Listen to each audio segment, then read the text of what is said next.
I lost both of my parents, but I just found out that my sister is actually my mother. I don't know what to do. I'm a 17-year-old guy. I grew up in a big family. I have 5 siblings. I always realized there was a gap between me and the rest of them. The youngest was 5 years older than me, which is not that much older, but it was the biggest gap between the 2 siblings. I had always figured that I was an accident or unplanned. My parents were done having kids after my last sister, but then I came along and was completely unplanned, hence the big gap.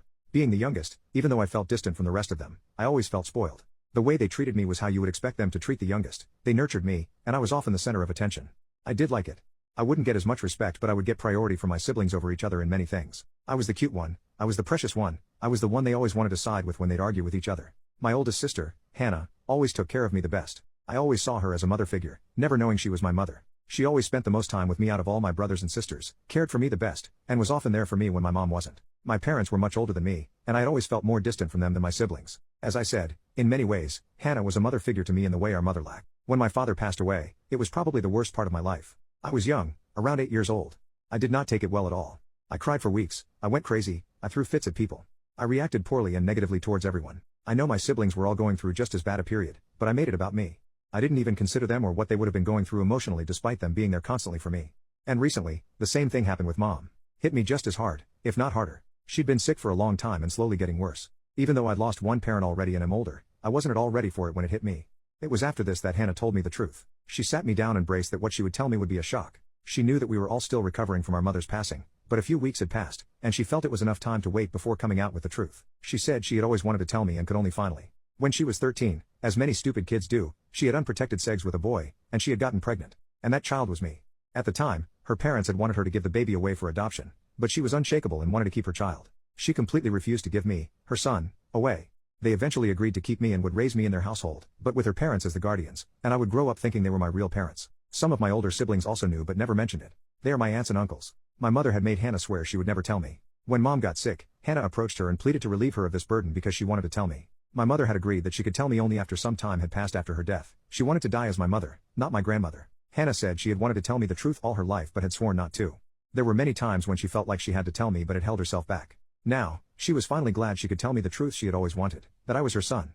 I was taken aback completely. I had no idea how to react. In some strange, mysterious way, I had always seen her in a more motherly light than my actual mother. The level of reliance and nurture there was much more of a maternal relationship than a fraternal one. Hannah told me now that I knew she can finally be my mother openly. I don't know how to feel about that. I just lost my mother, but now I already have a new one, who is my real one. Hannah is 30, and I'm 17. In my mom's will, she had given custody over me for the last year before I turned 18 to Hannah. Hannah is married and has children, a boy and a girl, ages 6 and 5. Her husband is 33. I guess he's now my stepdad? I had no idea how to respond. She said she finally had the chance to raise me as her son, the way it was always meant to be. I told her I couldn't refer to her as Mom. It wouldn't feel natural, and I just wasn't ready yet, so I'll keep calling her Hannah, but I am glad she told me the truth. I don't blame her for hiding it this long. It wasn't her fault. But I'm glad I now know. I spoke with my nephew, niece, half-brother, half-sister, and Hannah and explained the reality to them. They seemed to understand as best they could. It kind of shocked them as well, but not nearly as much as it did me. I sat down with them, hugged them, kissed them, and cried. They asked me why I was crying. I said I didn't know. Telling my half-brother and half-sister how we were related moved me much more than it did them. I know now that I will always be much closer to them and try to be a more present force in their lives. I spoke with Hannah's husband. He shook my hand and told me he was proud of me. He hugged me and told me he wanted to be the main man in my life and would always be there, and I could come to him whenever I needed anything. I could tell he was trying to place himself as a father figure towards me, but I don't know if I can accept that. He's not my father, he just happens to be the husband of my biological mother and does not even have any blood relation to me. He's not even that much older, neither is Hannah. It's weird to see them as parents in any way. Hannah is prepared to make this an actual thing. Her mother, me, her son. I was sitting with her family on the couch. When she told me they were ready to be my family, and she wanted it that way. She hugged me and didn't let go for so long. I can't imagine what it must have felt like to her. Finally, she is getting her son back, the son she had been forced to hide from for so long. She said she was now glad more than ever that she had kept me when I was born and was confident it was the right choice. She asked me why I was so quiet and had not said much, but she understood why this would be something heavy to come to grips with. I didn't like how her husband was there. I never really identified with him, and I didn't see why he needed to be present for this revelation. I told her I would like to speak with her privately, so we went elsewhere in the house. She told me, I know this is very heavy for you. If you want to be left alone, I understand.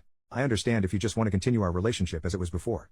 But you must know you still have a mother who loves you and will always be there for you. Never feel like you don't have a home to go to. She then hugged me, and I couldn't hold back my tears anymore. I buried my face against her chest and let out all the tears. She held my head and hushed me, telling me it would all be okay. She said I was finally at my real home, and I had nothing to be afraid of. But I am afraid. I don't know where I belong. I have so many fears and apprehensions. I just lost the only mother I had ever known. I don't know if I can ever accept a second one. But, like she said, part of it feels right that things are finally corrected. I just wish I had known the truth earlier. But I always felt a stronger connection with her than my siblings. She was always my biological mother. Nothing can change that. But does that make her my real mother? Can I accept her as that? Can I accept this new home as she calls it? Can I accept this new family? I don't even know what a real mother means. Maybe I'm seeing things I'm not meant to see. Maybe. I'm so devastated and distraught from the death of my mother I'm willing to give the mantelpiece of mother over to Hannah just to lessen the blow of losing a mother, so I tell myself I still have one. Even if the biological mother does not equal a real mother, she wants to take on the role of the real mother. And I have 1 year left before I'm an adult, so she's my guardian and parent until then.